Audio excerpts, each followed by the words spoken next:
Hello class 6, this is Ruchi and welcome back to this channel. बच्चे आज इस video में हम देखेंगे अपना क्लास 6 का चैप्टर नंबर 4 जो कि है हार की जीत। हमारा क्लास 6 का चैप्टर नंबर 4 है हार की जीत। ठीक है बच्चे, ये हमारा चैप्टर है और ये वीडियो रहेगी हमारे इस चैप्टर की एक्सरसाइज वीडियो।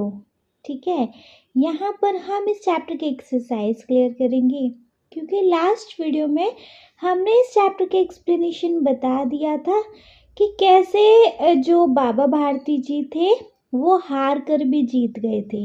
मतलब उन्होंने अपना घोड़ा हार दिया था सिर्फ इंसानियत की वजह से, और वो लास्ट में हुआ क्या कि वो घोड़ा उनके पास वापस आ गया। ठीक है, कैसे आया, क्या आया, उसके लिए बच्चे आपको इस चैप्टर का एक्सप्लेनेशन देखना पड़ेगा। ठीक है जी, चलिए तो एक्सरसाइज को स्टार्ट कर लिया जाए। लेकिन एज यूजुअल एक्सरसाइज को स्टार्ट करने से पहले एक बार हम इस चैप्टर का शॉर्ट समराइजेशन देख लें, है ना, जिससे कि हमें चैप्टर पूरा फ्रेशन अप हो जाएगा with in a few minute, और जब भी हम एक्सरसाइज करेंगे तो हमें कोई प्रॉब्लम भी नहीं आएगा। ठीक है, चलिए तो चैप्टर का शॉर्ट समराइजेशन स्टार्ट करेंगे हम बच्चे। देखो, चैप्टर का शॉर्ट समराइजेशन स्टार्ट करेंगे हम चैप्टर के नेम के साथ ही, जो कि है हार की जीत। चैप्टर का नेम है हार की जीत। ठीक है, स्टार्ट करेंगे तो माँ को अपने बेटे और किसान को अपने ललहाते खेत देखकर जो आनंद आता है, वही आनंद बाबा भारती को अपना घोड़ा देखकर आता था। भगवत भजन से जो समय बचता वह घोड़े को अर्पण हो जाता। वह घोड़ा बड़ा सुंदर था, बड़ा बलवान, उसके जोड़ का घोड़ा सारे इलाके में न था। बाबा भारती उसे सुल्तान कहकर पुकारते थे, अपने हाथ से खरहरा करते, खुद दाना खिलाते और देख देख कर प्रसन्न होते थे। उन्हें रुपया, माल, असबाब, जमीन आदि सब कुछ अपना छोड़ दिया था। यहाँ तक कि उन्होंने नगर के जीवन से भी घृणा थी। अब गांव से बाहर एक छोटे से मंदिर में रहते और भगवान का भजन करते थे। मैं सुल्तान के बिना नहीं रह सकूंगा, उन्हें ऐसी भ्रांति सी हो गई थी। वे उसकी चाल पर लट्टू थे। कहते ऐसे चलता है जैसे मोर घटा को देखकर नाच रहा हो। जब तक संध्या समय सुल्तान पर चढ़कर 8-10 मील का चक्कर न लगा लेते, उन्हें चैन नहीं आता। नेक्स्ट है, खड़क सिंह उस इलाके का प्रसिद्ध डाकू था। लोग उसका नाम सुनकर कांपते थे। होते होते सुल्तान की कीर्ति उसके कानों तक भी पहुंची। उसका हृदय उसे देखने के लिए अधीर हो उठा। एक दिन वह दोपहर के समय बाबा भारती के पास पहुंचा और नमस्कार करके बैठ गया। बाबा भारती ने पूछा, खड़क सिंह क्या हाल है? खड़क सिंह ने सिर झुकाकर उत्तर दिया, आपकी दया है। कहो, इधर कैसे आ गए? सुल्तान की चाह खींच लाई। विचित्र जानवर है, देखोगे तो प्रसन्न हो जाओगे। मैंने भी बड़ी प्रशंसा सुनी है। उसकी चाल तुम्हारा मन मोह लेगी। कहते हैं देखने में भी बहुत सुंदर है। क्या कहना, जो उसे एक बार देख लेता है उसके हृदय पर उसकी छवि अंकित हो जाती है। बहुत दिनों से अभिलाषा थी, आज उपस्थित हो चुका हूँ। नेक्स्ट है, बाबा भारती और खड़क सिंह दोनों अस्तबल में पहुंचे। बाबा ने घोड़ा दिखाया घमंड से, खड़क सिंह ने घोड़ा देखा आश्चर्य से। उसने सैकड़ों घोड़े देखे थे, परंतु ऐसा बांका घोड़ा उसकी आंखों से कभी न गुजरा था। सोचने लगा, भाग्य की बात है, ऐसा घोड़ा खड़क सिंह के पास होना चाहिए था। इस साधु को ऐसी चीज से क्या लाभ। कुछ देर तक आश्चर्य से चुपचाप खड़ा रहा। इसके पश्चात उसके हृदय में हलचल होने लगी। बालकों किसी अधीरता से बोला, परंतु इस बाबा जी, इसकी चाल न देखी तो क्या। नेक्स्ट है, बाबा भारती ही भी मनुष्य ही थे। अपनी चीज की प्रशंसा दूसरों के मुख से सुनने के लिए उनका हृदय भी अधीर हो गया। घोड़े को खोलकर बाहर लाए और उसकी पीठ पर हाथ फेरने लगे। एकाएक उचक कर सवार हो गए। घोड़ा हवा से बातें करने लगा। उसकी चाल को देखकर खड़क सिंह के हृदय पर सांप लौट गया। वह डाकू था और जो वस्तु उसे पसंद आ जाए उस पर वह अपना अधिकार समझता था। उसके पास बाहुबल था, आदमी थे और बेरहमी थी। जाते जाते उसने कहा, बाबा जी, मैं यह घोड़ा आपके पास न रहने दूंगा। बाबा जी डर गए। अब उन्हें रात को नींद न आती। सारी रात अस्तबल की रखवाली में कटने लगी। प्रतिक्षण खड़क सिंह का भय लगा रहता, परंतु कई मास बीत गए और वह न आया। यहाँ तक कि बाबा भारती कुछ सावधान हो गए और इस भय को स्वप्न के भय की नाई मिथ्या समझने लगे। नेक्स्ट है, संध्या का समय था। बाबा भारती सुल्तान की पीठ पर सवार होकर घूमने जा रहे थे। इस समय उनकी आंखों में चमक थी, मुख पर प्रसन्नता। कभी घोड़े के शरीर को देखते, कभी उसके रंग को, और मन में फूले न समाते थे। सहसा एक ओर से आवाज आई, ओ बाबा, इस कंगले की सुनते जाना। नेक्स्ट है, आवाज में करुणा थी।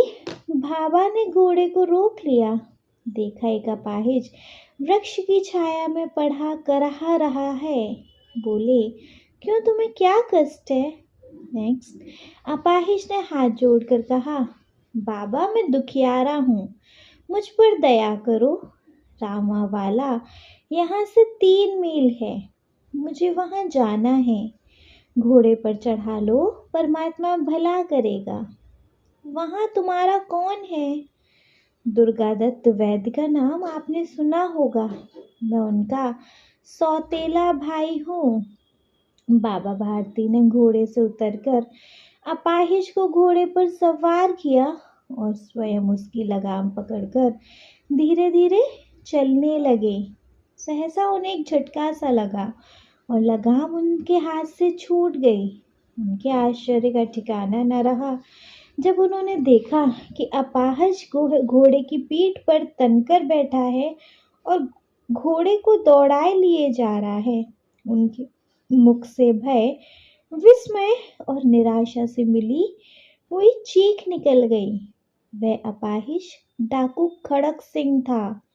बाबा भारती कुछ देर तक चुप रहे और कुछ समय पश्चात कुछ निश्चय करके पूरे बल से चिल्लाकर बोले, जरा ठहर जाओ।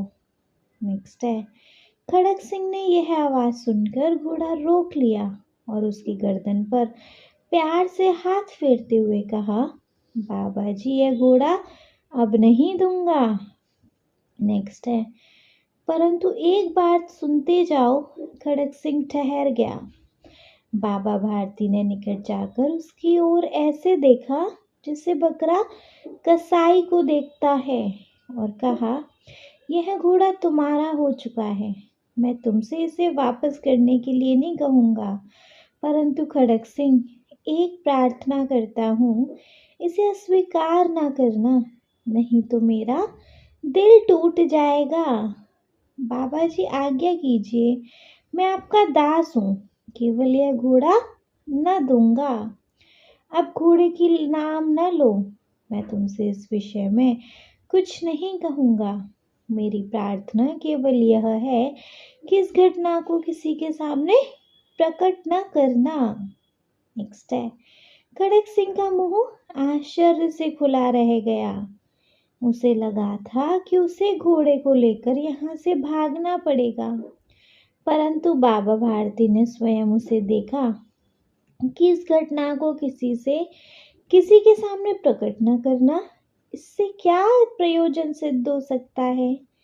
खड़क सिंह ने बहुत सोचा, बहुत सिर मारा, परंतु कुछ समझ न सका। हार कर उसने अपनी आंखें बाबा के मुख पर गड़ा दी और पूछा, बाबा जी, इससे आपको क्या डर है? सुनकर बाबा भारती ने उत्तर दिया, लोगों को यदि इस घटना का पता चला तो वे किसी गरीब पर विश्वास न करेंगे, दुनिया से विश्वास उठ जाएगा। यह कहते कहते उन्होंने सुल्तान की ओर से इस तरह मुंह मोड़ लिया जैसे उनका उससे कभी कोई संबंध ही न रहा हो। बाबा भारती चले गए, परंतु उनके शब्द खड़क सिंह के कानों में उसी प्रकार गूंज रहे थे। सोचता था, कैसे ऊंचे विचार हैं, कैसा पवित्र भाव है। उन्होंने उस घोड़े से प्रेम था, इसे देखकर उनका मुख फूल की नाई खिल जाता था। कहते थे, इसके बिना मैं रह नहीं सकूंगा। इसकी रखवाली में वे कई रात सोए नहीं थे, भजन भक्ति न कर रखवाली करते रहे, परंतु आज उनके मुख पर दुख की रेखा तक दिखाई नहीं पड़ती है। उन्होंने केवल यह ख्याल था कि कहीं लोग गरीबों पर विश्वास करना न छोड़ दें। नेक्स्ट है, रात के अंधेरे में खड़क सिंह बाबा भारती के मंदिर में पहुंचा। चारों ओर सन्नाटा था, आकाश में तारे टिमटिमा रहे थे, थोड़े दूर पर गांव के कुत्ते भौंक रहे थे। मंदिर के अंदर कोई शब्द सुनाई न देता था। खड़क सिंह सुल्तान की बाग पकड़े हुए था। वह धीरे धीरे अस्तबल के फाटक पर पहुंचा। फाटक खुला पड़ा था। किसी समय वहां बाबा भारती स्वयं लाठी लेकर पहरा देते थे, परंतु आज उन्हें किसी चोरी, किसी डाके का भय न था। खड़क सिंह ने आगे बढ़कर सुल्तान को उसके स्थान पर बांध दिया और बाहर निकलकर सावधानी से फाटक बंद कर दिया। इस समय उसकी आंखों में पश्चाताप के आंसू थे। रात्रि का तीसरा पहर बीत चुका था। चौथा पहर आरंभ होते ही बाबा भारती ने अपनी कुटिया से बाहर निकलकर ठंडे जल से स्नान किया। उसके पश्चात इस प्रकार जैसे कोई स्वप्न में चल रहा हो, उनके पांव अस्तबल की ओर बढ़े, परंतु फाटक पर पहुंचकर उनको अपनी भूल प्रतीत हुई। साथ ही घोर निराशा ने पांव को मन भर का भारी बना दिया। वे कहीं रुक गए। घोड़े ने अपने स्वामी के पांव की चाप को पहचान लिया और जोर से हिनहिनाया। अब बाबा भारती आश्चर्य और प्रसन्नता से दौड़ते हुए अंदर घुसे और अपने घोड़े के गले से लिपटकर इस प्रकार रोने लगे मानो कोई पिता बहुत दिन से बिछड़े पुत्र से मिल रहा हो।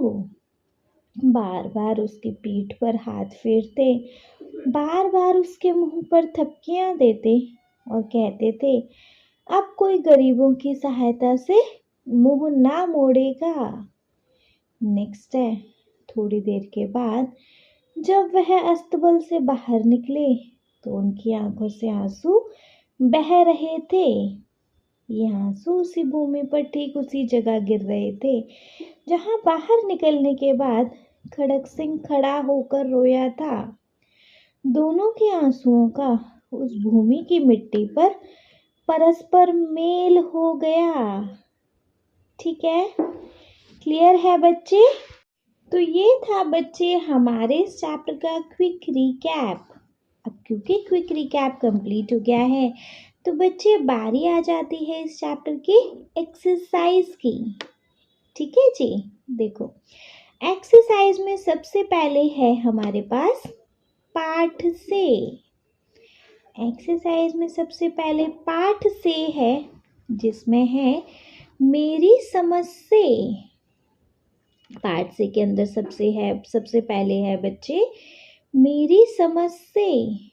आइए हम अब हार की जीत कहानी को थोड़ा और निकटता से समझ लेते हैं।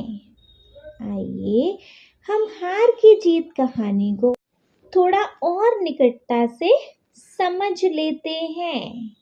ठीक है जी, हम ये जो हमने कहानी देखी है इसको हम थोड़ा और निकटता से और करीब से समझेंगे, जिसके अंदर क वाला क्वेश्चन है, नीचे दिए गए प्रश्नों का सटीक उत्तर कौन सा है? उसके सामने तारा बनाइए। नीचे दिए गए प्रश्नों का सटीक उत्तर कौन सा है? उसके सामने तारा बनाइए। देखिए बच्चे, नीचे हमें ना कुछ क्वेश्चन दिए गए हैं, एक्चुअली 2 ही क्वेश्चन दिए गए हैं। उनका जो भी आंसर करेक्ट हो, जो भी ऑप्शन करेक्ट हो, उसके सामने हमें क्या बनाना है? स्टार बना देना है। ठीक है, क्लियर है? जैसे देखो, फर्स्ट है हमारे पास, सुल्तान के छीने जाने का बाबा भारती पर क्या प्रभाव हुआ? सुल्तान के छीने जाने का बाबा भारती पर क्या प्रभाव हुआ? जब उनसे सुल्तान को छीन लिया गया तो बच्चे बाबा भारती पर क्या प्रभाव पड़ा था? बेचारे बाबा भारती देखो फिर तो असावधान हो गए, भैया किसकी चिंता करते, काय की चोरी, किसकी चोरी, जो उनका जाना था वो तो चला गया, है ना। तो फर्स्ट वन ऑप्शन देखेंगे, फर्स्ट वन है बाबा भारती के मन से चोरी का डर समाप्त हो गया। सेकंड, बाबा भारती ने गरीबों की सहायता करना बंद कर दिया। थर्ड, बाबा भारती ने द्वार बंद करना छोड़ दिया। या फोर्थ, बाबा भारती असावधान हो गए। क्या ऑप्शन आएगा बच्चे? लास्ट वाले ही आएगा कि बाबा भारती असावधान हो गए, है ना। क्लियर है? तो सुल्तान के छीने जाने का बाबा भारती पर क्या प्रभाव हुआ? कि बाबा भारती असावधान हो गए। ठीक है, क्लियर है? चलो क्लियर है तो क्वेश्चन नंबर 2 देखेंगे हम। क्वेश्चन नंबर 2 है, बाबा भारती भी मनुष्य ही थे। इस कथन के समर्थन में लेखक ने कौन सा तर्क दिया है? बाबा भारती भी मनुष्य ही थे। इस कथन के समर्थन में लेखक ने कौन सा तर्क दिया है कि भैया बाबा भारती आखिर थे तो मनुष्य। देखो मतलब यहाँ पे ये चीज़ पता चली थी कि जब बाबा भारती को वो तारीफ कर रहा था उनके सुल्तान की, जो डाकू था, तो आखिर थे तो वो इंसान ही ना। वो चाह रहे थे कि दूसरे के मुख से अपने घोड़े की तारीफ सुने, कुछ ऐसा देखा था नहीं हमने। तो यहाँ ऑप्शंस देखेंगे, बाबा भारती ने डाकू को घमंड से घोड़ा दिखाया। हाँ ये तो था, ये वाला ऑप्शन तो करेक्ट है। और देख लेंगे, बाबा भारती घोड़े की प्रशंसा दूसरे के मुख से सुनने के लिए व्याकुल थे। ये नहीं है, मतलब जहाँ मनुष्य ही थे वो वाला हिसाब में फर्स्ट वन तो करेक्ट है अभी। और देखेंगे, बाबा भारती को घोड़े से अत्यधिक लगाव और मोह था। और थर्ड, बाबा भारती हर पल घोड़े की रखवाली करते रहते थे। तो बच्चे जो इस कथन से जो मैच होता है वो वाला तो हमारा फर्स्ट वन है ना, कि बाबा भारती ने डाकू को घमंड से घोड़ा दिखाया। ठीक है, देखो बाबा भारती भी मनुष्य ही थे। इस कथन के समर्थन में लेखक ने कौन सा तर्क दिया है? कौन सा तर्क दिया है? कि बाबा भारती ने घमंड से डाकू को घोड़ा दिखाया, है ना? क्लियर है? चलो बच्चे, अगर क्लियर है तो बारी आ जाती है नहीं हमारे नेक्स्ट वन की। इसके अंदर ख वाला क्वेश्चन है। अब अपने मित्रों के साथ चर्चा कीजिए कि आपने ये उत्तर ही क्यों चुने। अब अपने मित्रों के साथ चर्चा कीजिए कि आपने ये उत्तर ही क्यों चुने। बच्चे देखो, अपने फ्रेंड्स के साथ हमें डिस्कशन करना है कि अगर हमने आंसर चुना है ये वाला तो क्यों चुना है ना? तो देखो यहाँ आंसर लिखेंगे, बाबा भारती ने घोड़े को खो दिया था तो अब उन्हें चोरी का डर नहीं रहा। पहला वाला आंसर तो इसलिए चुना था कि बाबा भारती ने घोड़े को खो दिया था तो अब उन्हें चोरी का डर नहीं था। और सेकंड, प्रशंसा चाहना एक सामान्य मानवीय भावना है जो यह दर्शाता है कि बाबा भारती भी सामान्य मनुष्यों की तरह भावनाओं से युक्त थे। बाबा भारती ने सेकंड वाला है, प्रशंसा चाहना एक सामान्य मानवीय भावना है जो यह दर्शाता है कि बाबा भारती भी सामान्य मनुष्यों की तरह क्या थे? सामान्य मनुष्यों की तरह भावनाओं से युक्त थे। ठीक है, क्लियर है जी? चलिए तो अपने नेक्स्ट टॉपिक पे मूव करते हैं। नेक्स्ट टॉपिक है हमारा शीर्षक। नेक्स्ट टॉपिक है बच्चे हमारा शीर्षक। शीर्षक में देख लेंगे क्या है। शीर्षक के अंदर बच्चे क वाला क्वेश्चन है, आपने अभी जो कहानी पढ़ी है इसका नाम सुदर्शन ने हार की जीत रखा है। आपने अभी जो कहानी पढ़ी है इसका नाम सुदर्शन ने हार की जीत रखा है। अपने समूह में चर्चा करके लिखिए कि उन्होंने इस कहानी का नाम यह क्यों दिया होगा। अपने उत्तर का कारण भी बताइए, है ना? आपने अभी जो कहानी पढ़ी है इसका नाम सुदर्शन ने हार की जीत रखा है। अपने समूह में चर्चा करके लिखिए कि उन्होंने इस कहानी का नाम यह क्यों दिया होगा और अपने उत्तर का कारण भी बताइए। तो देखो जी, ये जो नाम सुदर्शन ने मतलब हमारे ये जो लेखक हैं इन्होंने जो नाम रखा है हार की जीत, तो यही क्यों नाम रखा होगा। अपने आंसर का रीज़न बताइए कि क्यों रखा होगा आपके अकॉर्डिंग। क्योंकि देखो यहाँ आंसर मेरी तरफ से जो हो सकता है, सबकी सहायता करने तथा समाज में भाईचारा व सौहार्द बनाए रखने के लिए उद्देश्य से इस कहानी का नाम हार की जीत रखा होगा। सबकी सहायता करने तथा समाज में भाईचारा व सौहार्द बनाए रखने के उद्देश्य से इस कहानी का नाम हार की जीत रखा होगा। ठीक है, क्लियर है? चलिए क्लियर है तो ख वाला देखेंगे। देखो ख वाला क्वेश्चन है, यदि आपको इस कहानी को कोई अन्य नाम देना हो तो आप क्या नाम देंगे। आपने यह नाम क्यों सोचा यह भी बताइए। यदि आपको इस कहानी का कोई अन्य नाम देना हो तो आप क्या नाम देंगे और आपने यह नाम क्यों सोचा यह भी बताइए। अगर आपको मौका मिले बच्चे इस कहानी का टाइटल चेंज करने का तो आप क्या नाम रखेंगे और जो भी नाम रखेंगे वो आपने क्यों सोचा उसका रीज़न भी बताना है ना। तो यहाँ अपना कोई भी टाइटल बता सकते हैं, सबके आंसर या वेरी हो सकते हैं बच्चे, है ना। तो अकॉर्डिंग टू मी जो आंसर होगा डाकू का हृदय परिवर्तन, ये मेरी तरफ से इसका नाम होगा डाकू का हृदय परिवर्तन। और मैंने ये नाम क्यों सोचा? देखो, बाबा भारती ने कहा था कि इस घटना को किसी के सामने वह समय घोड़े की देखभाल में लगाया जाता था तो वे किसी गरीब पर विश्वास न करेंगे। तभी खड़क सिंह का हृदय परिवर्तन हुआ और पुनः घोड़े को बाबा भारती को वापस दे दिया, है ना।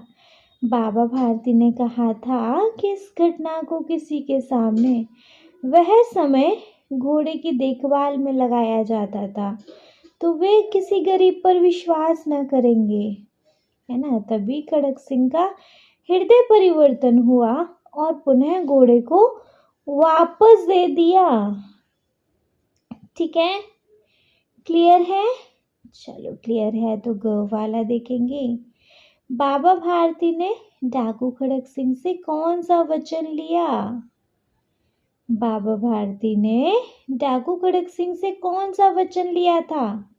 देखो जी, बाबा भारती ने डाकू खड़क सिंह से कहा था, ठीक है तुमने घोड़ा छीन लिया ना, मैं इसे वापस लेने के लिए नहीं कहूँगा, बस एक वादा कर दो कि तुम इस घटना को किसी को मत बताना, वरना लोगों का गरीबों पर से विश्वास उठ जाएगा।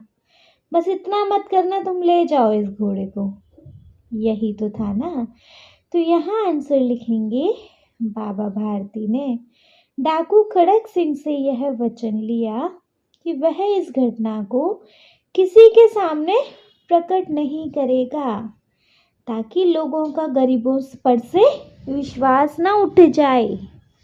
क्या कहा था? बाबा भारती ने डाकू खड़क सिंह से यह वचन लिया कि वह इस घटना को किसी के सामने प्रकट नहीं करेगा ताकि लोगों का गरीबों पर से विश्वास ना उठ जाए। ठीक है, क्लियर है बच्चे? चलो अगर क्लियर है तो देखना चाहिए ना अपना नेक्स्ट टॉपिक। देखो, शीर्षक के बाद जो हमारा नेक्स्ट टॉपिक है बच्चे वो है पंक्तियों पर चर्चा। पंक्तियों पर चर्चा, ठीक है, क्लियर है? जिसमें फर्स्ट है, मतलब इसमें दिया है, कहानी में से चुनकर कुछ वाक्य नीचे दिए गए हैं, इन्हें ध्यान से पढ़िए और इन पर विचार कीजिए। कहानी में से चुनकर कुछ वाक्य नीचे दिए गए हैं, इन्हें ध्यान से पढ़िए और इन पर विचार कीजिए। आपको इनका क्या अर्थ समझ में आया, अपने विचार लिखिए। आपको इनका क्या अर्थ समझ में आया, अपने विचार लिखिए। देखो, कहानी से चुनकर कुछ वाक्यों को ना हमें नीचे लिखा गया है, दिया गया है ऑलरेडी। इन वाक्यों का आपको क्या मतलब समझ में आता है, उनका आपको क्या अर्थ समझ में आया, उस पर अपने विचार लिखने हैं। मतलब क्या अर्थ समझ में आया वो भी लिखना है और फिर आपके उस चीज़ के बारे में क्या विचार हैं वो भी लिखने हैं।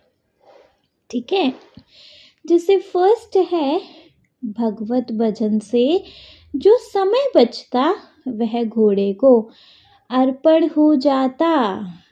भगवत भजन से जो समय बचता वह घोड़े को अर्पण हो जाता। क्या मतलब इसका? देखो, बाबा भारती क्या करते थे? बाबा भारती दिन रात भगवान की पूजा करते रहते थे, है ना। उनका संसार में कोई मोह नहीं बचा था।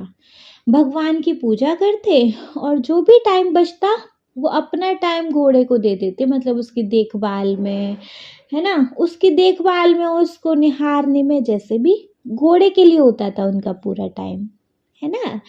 तो यहाँ आंसर लिखेंगे, इस पंक्ति का अर्थ है कि भगवत भजन करने के लिए जो भगवत भजन करने के बाद जो समय बचता था वह समय घोड़े की देखभाल में लग जाता था। इसका तात्पर्य है व्यक्ति अपनी हर उपलब्ध समय को घोड़े की सेवा में समर्पित करता था, है ना। इस पंक्ति का अर्थ है कि भगवत भजन के लिए करने के बाद जो समय बचता था वह घोड़े की देखभाल में लग जाता था। इसका तात्पर्य है कि बाबा भारती अपने हर उपलब्ध समय को घोड़े की सेवा में समर्पित करते थे, है ना। और हमारे विचार क्या हैं जी इस पंक्ति पे? यह पंक्ति दर्शाती है कि व्यक्ति की जिम्मेदारियों और समर्पण का स्तर कितना ऊंचा था। उसने आध्यात्मिक कार्यों के अलावा घोड़े की देखभाल को भी उतना ही महत्वपूर्ण माना, जो समर्पण और ईमानदारी को दर्शाता है। यह पंक्ति यह दर्शाती है कि व्यक्ति की जिम्मेदारियों और समर्पण का स्तर कितना ऊंचा था। उसने आध्यात्मिक कार्यों के अलावा घोड़े की देखभाल को भी उतना ही महत्वपूर्ण माना, जितना कि मतलब जो समर्पण और ईमानदारी को दर्शाता है। ठीक है, क्लियर है। चलो सेकंड देखेंगे तो सेकंड है, बाबा ने घोड़ा दिखाया घमंड से, खड़क सिंह ने घोड़ा देखा आश्चर्य से। देखो, बाबा ने अपना घोड़ा कैसे दिखाया था? घमंड से दिखाया था कि देखो है ना मेरे पास बहुत सुंदर घोड़ा। और खड़क सिंह ने उस घोड़े को कैसे देखा? एकदम आश्चर्यचकित होकर कि हाँ न यार, मैंने तो आज तक ऐसा घोड़ा सच में ही नहीं देखा। हजारों घोड़े देखे लेकिन ऐसा घोड़ा नहीं देखा, है ना। तो यहाँ क्या अर्थ लिखेंगे हम? यहाँ बाबा ने घोड़े को गर्व के साथ दिखाया, जबकि खड़क सिंह ने उसे आश्चर्यचकित होकर देखा। यह विभिन्न दृष्टिकोणों को दर्शाता है। यहाँ बाबा ने घोड़े को गर्व के साथ दिखाया, जबकि खड़क सिंह ने उसे आश्चर्यचकित होकर देखा। यह विभिन्न दृष्टिकोणों को दर्शाता है। ठीक है, और हमारे इस पर क्या विचार है बच्चे?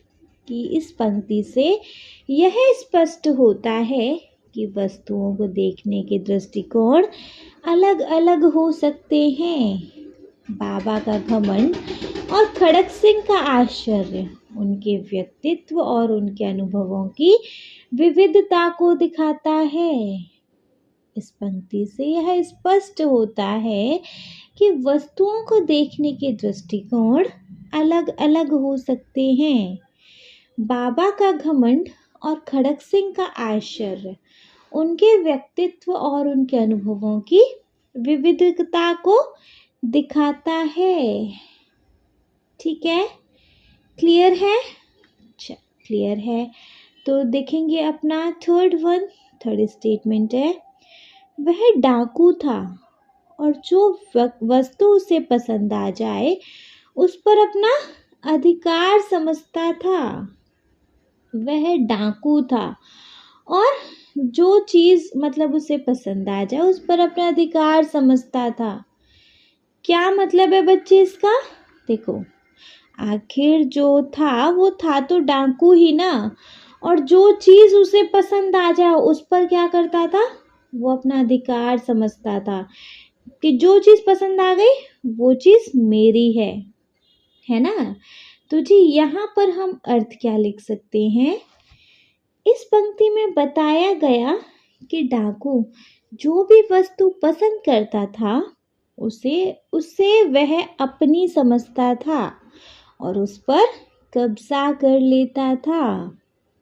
इस पंक्ति में बताया गया है कि डाकू जो भी वस्तु पसंद करता था उसे वह अपनी समझता था और उस पर कब्जा कर लेता था।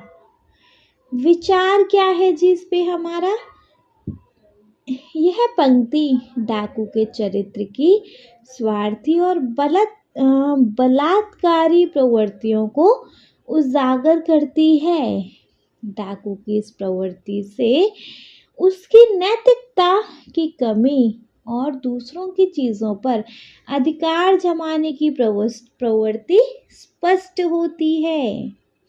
तो यह पंक्ति डाकू के चरित्र की स्वार्थी और बलात्कारी प्रवृत्तियों को उजागर करती है।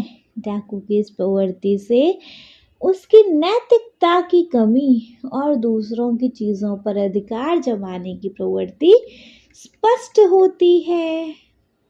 ठीक है, क्लियर है? चलो क्लियर है तो नेक्स्ट वन देखेंगे। नेक्स्ट वन है हमारा, बाबा भारती ने निकट जाकर उसकी ओर ऐसे आंखों से देखा जैसे बकरा कसाई की ओर देखता है और कहा, यह घोड़ा तुम्हारा हो चुका है। बाबा भारती ने निकट जाकर उसकी ओर ऐसे देखा जैसे बकरा कसाई को देखता है और क्या कहा कि यह घोड़ा तुम्हारा हो चुका है। देखो, जब खड़क सिंह डाकू ने घोड़ा छीन लिया तो फिर वो होपलेस हो गए, है ना। और उन्होंने फिर उसके पास जाके बस एक ही बात कही, मैं देखो घोड़ा लेने नहीं आया हूँ, ये घोड़ा तुम्हारा हो गया, बस ये बात किसी को मत बताना तुम, है ना। तो यहाँ आंसर लिखेंगे, अर्थ लिखेंगे हम अपना। बाबा भारती ने घोड़े की ओर ऐसी दृष्टि से देखा जैसे बकरा कसाई की ओर देखता है, जो कि एक निस्तेज और आत्मसमर्पण की भावना को दर्शाता है। इसके बाद उन्होंने कहा कि घोड़ा अब तुम्हारा हो गया है ना। तो बाबा भारती ने घोड़े की ओर ऐसी दृष्टि से देखा जैसे बकरा कसाई की ओर देखता है, जो कि एक निस्तेज और आत्मसमर्पण की भावना को दर्शाता है। इसके बाद उन्होंने कहा कि घोड़ा अब तुम्हारा हो गया है ना। विचार क्या हो सकते हैं बच्चे इस पर हमारे? इस पंक्ति से यह स्पष्ट होता है कि बाबा भारती ने घोड़े के हस्तांतरण को एक पराजय की तरह देखा। यह दृष्टिकोण हार मानने और अन्यायपूर्ण स्थिति को स्वीकार करने का संकेत है, जिसमें स्वीकृति और विवशता की भावना है। इस पंक्ति से यह स्पष्ट होता है कि बाबा भारती ने घोड़े के हस्तांतरण को एक पराजय की तरह देखा। यह दृष्टिकोण हार मानने और अन्यायपूर्ण स्थिति को स्वीकार करने का संकेत है, जिसमें स्वीकृति और विवशता की भावना है। ठीक है, क्लियर है बच्चे? बढ़िया से। चलिए, अगर क्लियर है तो नेक्स्ट अपनी लाइन देख लेंगे। नेक्स्ट लाइन है, उनके पांव अस्तबल की ओर मुड़े, परंतु फाटक पर पहुंचकर उनको अपनी भूल प्रतीत हुई। उनके पांव अस्तबल की ओर मुड़े, परंतु फाटक पर पहुंचकर उनको अपनी भूल प्रतीत हुई। देखो हुआ क्या था, बाबा भारती ऐसे सुबह उठकर अपने घोड़े को देखने जाते थे, वैसे ही जा रहे थे अस्तबल की ओर घोड़ा देखने अपना, है ना। लेकिन जैसे ही वो थोड़े से आगे बढ़े, उनको याद आया कि उनका घोड़ा वहाँ नहीं है, और उनसे एक भूल हुई कि उनने उस गरीब पर विश्वास किया, है ना। तो इसका यही तो अर्थ है। तो यहाँ आंसर लिखेंगे, यहाँ उन्होंने अस्तबल की ओर कदम बढ़ाए, लेकिन फाटक पर पहुंचकर उन्हें एहसास हुआ कि उन्होंने कोई गलती की है। यहाँ उन्होंने अस्तबल की ओर कदम बढ़ाए, लेकिन फाटक पर पहुंचकर उन्हें एहसास हुआ कि उन्होंने कोई गलती की है ना। विचार क्या है बच्चे? यह पंक्ति दर्शाती है कि किसी निर्णय या कार्य में पहुंचने के बाद ही उसकी गलती का एहसास होता है। यह तात्पर्य है कि कई बार हम अपनी भूल को तब ही पहचानते हैं जब हम अपने निर्णय पर पूरी तरह पहुंच जाते हैं, जिससे सीखने और सुधारने का अवसर मिलता है।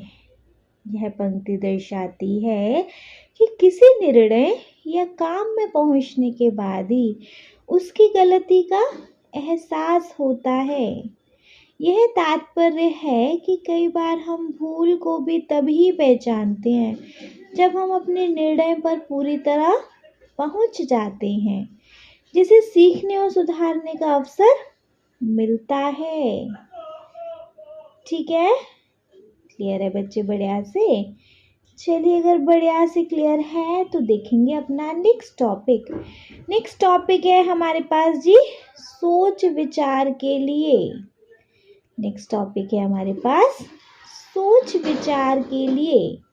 इसमें देखेंगे क्या है सोच विचार के लिए के अंदर हम देखेंगे बच्चे, कहानी को एक बार फिर से पढ़िए और निम्नलिखित पंक्ति के विषय में पता लगाकर अपनी लेखन पुस्तिका में लिखिए। कहानी को एक बार फिर से पढ़िए और निम्नलिखित पंक्ति के विषय में पता लगाकर अपनी लेखन पुस्तिका में लिखिए। इसमें फर्स्ट है, देखो कहानी को फिर से पढ़ना है, जो कि नहीं पढ़ेंगे स्टार्टिंग में ही पढ़ लिए। फिर बच्चे पंक्ति क्या है हमारी, इसके विषय में पता लगाकर अपनी लेखन पुस्तिका में लिखना है ना। जैसे फर्स्ट है, दोनों के आंसुओं का उस मिट्टी पर परस्पर मेल हो गया। दोनों के आंसुओं का उस मिट्टी पर परस्पर मेल हो गया। क्या मतलब है इसमें? अब देखो क वाला क्वेश्चन है जिसको हम देखेंगे। किस किस के आंसुओं का परस्पर मेल हो गया?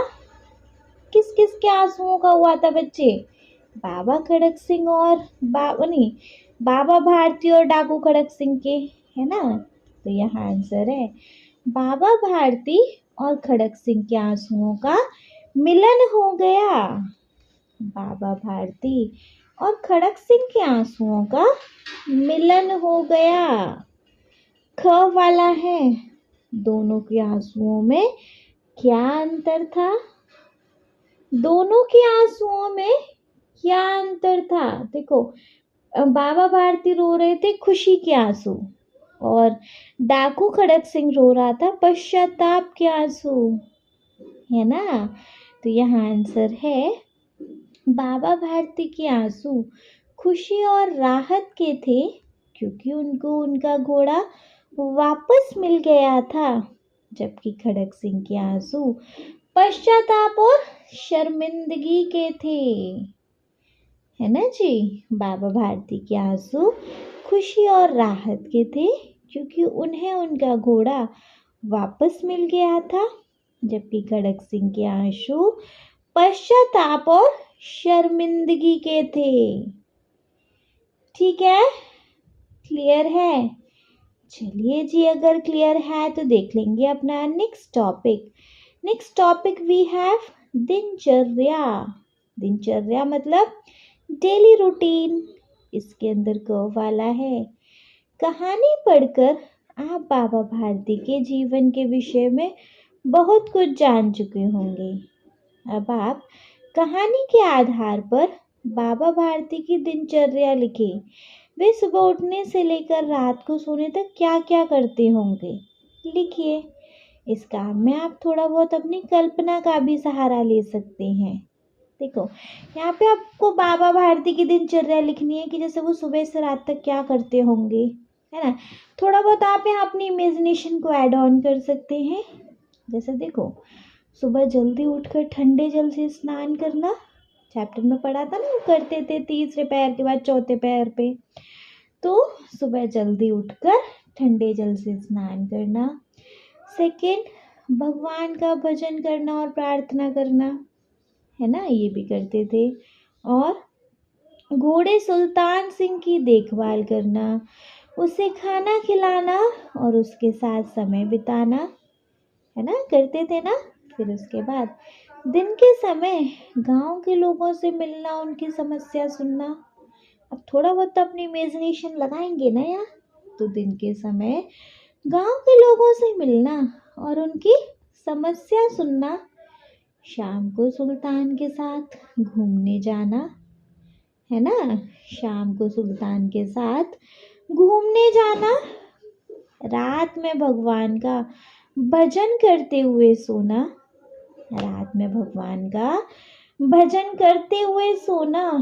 और क्या, बस इतना ही होता था। रात हो गई, फिर सुबह उठ के वही सेम सेम रूटीन। तो जी रूटीन क्या रहा?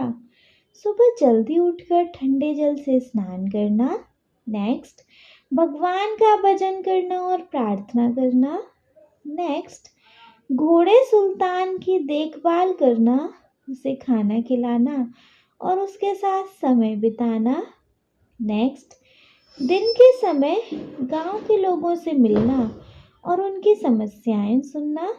नेक्स्ट, शाम को सुल्तान के साथ घूमने जाना। नेक्स्ट, रात में भगवान का भजन करते हुए सोना। ठीक है, क्लियर है? चलिए, अगर क्लियर है तो ख वाला क्वेश्चन देखेंगे हम। देखो, ख वाला क्वेश्चन है बच्चे, अब अपने दिनचर्या के बारे में लिखना है। ख वाले क्वेश्चन में क्या है? अब आप अपनी दिनचर्या भी लिखिए। अब यहाँ आपकी क्या दिनचर्या है उसको आप खुद ही लिखेंगे। ठीक है, क्लियर है? चलो, तो नेक्स्ट टॉपिक पे आएंगे। नेक्स्ट टॉपिक है कहानी की रचना। नेक्स्ट टॉपिक है कहानी की रचना। क है, इस कहानी में कौन कौन सी बातें आपको पसंद आई? आपस में चर्चा कीजिए। इस कहानी में आपको कौन कौन सी बातें पसंद आई? अपने आपस में चर्चा करो भैया। आपको कौन कौन सी बातें पसंद आई? आपको यहाँ चर्चा करके लिखनी है ना? तो ये खुद का भी आंसर हो सकता है। जैसे देखो, अकॉर्डिंग टू मी, जो मुझे अच्छी लगी यहाँ पे, बाबा भारती का करुणा और दया भाव, है ना। सेकंड, खड़क सिंह का परिवर्तन। नेक्स्ट, घोड़े सुल्तान की भूमिका। नेक्स्ट, नैतिक शिक्षा। एंड लास्ट, लेखक की भाषा शैली, जो मुझे बहुत अच्छा लगा। आपको यहाँ जो भी कुछ अच्छा लगा हो इस चैप्टर में वो लिख सकते हैं। तो यहाँ मेरा आंसर रहेगा बाबा भारती का करुणा और दया भाव। तो कहानी में बाबा भारती का गरीब और अपाहिज व्यक्ति की मदद करने का भाव दर्शाता है कि वे कितने दयालु और करुणावान थे। जहाँ दिखाता है कि सच्ची मानवता क्या होती है। सेकंड है खड़क सिंह का परिवर्तन। तो कहानी का वह भाग जहाँ खड़क सिंह अपने किए पर पछताता है और बाबा भारती का घोड़ा वापस कर देता है, बहुत प्रेरणादायक है। यह दिखाता है किसी की सच्चाई और ईमानदारी कैसे एक व्यक्ति को बदल सकती है। घोड़े सुल्तान की भूमिका। तो सुल्तान घोड़े का वर्णन, उसके विशेषताएं कहानी में जान डाल देती है। यह कहानी के भावनात्मक पहलू को और भी मजबूत बनाता है। नेक्स्ट है नैतिक शिक्षा, जिसमें कहानी में दी गई नैतिक शिक्षा की सच्चाई और ईमानदारी हमेशा जीतती है। मुझे बहुत पसंद आई। यह हमें सिखाता है कि कठिन परिस्थितियों में भी हमें अपने सिद्धांतों पर अड़िग रहना चाहिए, है ना। नेक्स्ट है लेखक की भाषा शैली, जिसमें सुदर्शन की लेखन शैली और संवाद बहुत प्रभावी और सजीव है। यह कहानी को पढ़ने में अधिक रोचक बनाते हैं, है ना। इन सभी बातों में मिलकर इस कहानी को बहुत ही रोचक और प्रेरणादायक बना दिया है। ठीक है, क्लियर है? चलो, क्लियर है तो ख वाला क्वेश्चन देखेंगे। ख वाला है, कोई भी कहानी पाठक को तभी पसंद आती है जब उसे अच्छी तरह से लिखा गया हो। जैसे लेखक कहानी को अच्छी तरह लिखने के लिए अनेक बातों का ध्यान रखते हैं, जैसे शब्द का, वाक्य का, संवाद का आदि। इस कहानी में आए संवादों के विषय में अपने विचार लिखो। इस कहानी में बच्चे हमने जो जो कन्वर्सेशन पढ़ी है उनके बारे में अपने विचार लिखने हैं। तो ये क्वेश्चन आप खुद कर सकते हैं। चलिए नेक्स्ट देखेंगे मुहावरे कहानी से। मुहावरे कहानी से। इसमें क्या है बच्चे, क वाला। कहानी से चुनकर कुछ मुहावरे नीचे दिए गए हैं। लट्टू होना, हृदय पर सांप लौटना, फूले न समाना, मुंह मोड़ लेना, न्यौछावर कर देना। कहानी में इन्हें खोज कर इनका प्रयोग समझिए। तो जी इनका प्रयोग समझना है, क्या क्या मतलब होता है। जैसे देखो, लट्टू होने का मतलब है किसी चीज पर बहुत मोहित होना। लट्टू होने का मतलब क्या है जी, किसी चीज पर मोहित होना।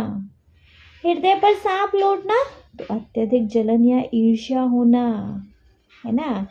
फूले ना समाना, तो अत्यधिक खुशी होना। नेक्स्ट है मुंह मोड़ लेना, तो किसी से संबंध तोड़ लेना। नेक्स्ट है मुख खिल जाना, तो खुशी से चेहरा चमक उठना। लास्ट है न्यौछावर कर देना, तो समर्पित कर देना। ठीक है, क्लियर है। चलो ख है। अब इनका प्रयोग करते हुए अपने मन से नए वाक्य बनाइए। अब इन्हीं मुहावरों का प्रयोग करते हुए अपने मन से कोई और वाक्य बनाने हैं। जैसे देखो, लट्टू होना, क्या बना सकते हैं, वह नई कार देखकर लट्टू हो गया, है ना। नेक्स्ट, हृदय पर सांप लौटना, तो उसकी सफलता देखकर मेरे हृदय पर सांप लौट गया। एक्चुअली मेरे पे नहीं लौटा। नेक्स्ट है फूले न समाना, तो परीक्षा में अच्छे अंक पाकर वह फूले न समा रहा था। नेक्स्ट है मुंह मोड़ लेना, तो उसने धोखा देने वाले मित्रों से मुंह मोड़ लिया। नेक्स्ट, मुख खिल जाना, तो पुरस्कार मिलने पर उसका मुख खिल गया। और न्यौछावर कर देना, तो उसने अपनी सारी संपत्ति गरीबों पर न्यौछावर कर दी। ठीक है, क्लियर है। चलो क्लियर है, तो नेक्स्ट देखेंगे कैसे कैसे पात्र। इस कहानी में 3 मुख्य पात्र हैं, बाबा भारती, डाकू खड़क सिंह और सुल्तान घोड़ा। ठीक है, इनके गुणों को बताने वाले शब्दों से दिए गए शब्द चित्रों को पूरा करो। जैसे बाबा भारती के बारे में आप क्या क्या बता सकते हो। दयालु थे, और क्या, ईश्वर भक्त थे, कुख्यात थे, क्रूर थे, नहीं कुख्यात नहीं, ईश्वर भक्त थे, समझदार थे, साहसी थे और सीधे साधे थे, निस्वार्थ भी थे, है ना। अब जैसे देखो, डाकू खड़क सिंह के बारे में अगर हम बात करें, तो डाकू खड़क सिंह का क्या हिसाब था भैया, डाकू खड़क सिंह का क्या हिसाब था बताओ। डाकू खड़क सिंह ईर्ष्यालु था, धूर्त था, लिख सकते हैं इस तरीके से। और सुल्तान घोड़े के बारे में अगर बात करी जाए, तो वो सुंदर था, बेजोड़ था, मोहक था, तीव्रगामी था, बलवान था और चौकस भी था, है ना। क्लियर है। चलो नेक्स्ट देखेंगे। तो नेक्स्ट है बच्चे, नेक्स्ट क्या है हमारे पास, सुल्तान की कहानी। नेक्स्ट टॉपिक पर आ जाओ, पार्ट से आगे में है। मान लीजिए यह कहानी सुल्तान सुना रहा है, तब कहानी कैसे आगे बढ़ती, मतलब घोड़ा सुना रहा है तो स्वयं को सुल्तान के स्थान पर रखकर कहानी बनाइए। बच्चे सोचो आप सुल्तान हो, तो आप यहाँ बोलोगे मैं सुल्तान हूँ और मेरे अकॉर्डिंग अभी कहानी कैसे आगे बढ़ेगी, इसको आप खुद कर सकते हैं। चलिए नेक्स्ट वी हैव जी मन के भाव। मन के भाव में देखेंगे क्या है। देखो, कहानी में से चुनकर कुछ शब्द नीचे दिए गए हैं। बताइए कहानी में कौन कब कैसा ऐसा अनुभव कर रहा था। जैसे देखो, चकित होना, अधीर, डर, प्रसन्नता, करुणा, निराशा, कौन कब ऐसा अनुभव कर रहा था। देखो, चकित में जब बाबा भारती ने देखा कि अपाहिज व्यक्ति घोड़े को लेकर भाग गया, तो वो चकित हो गए थे, है ना।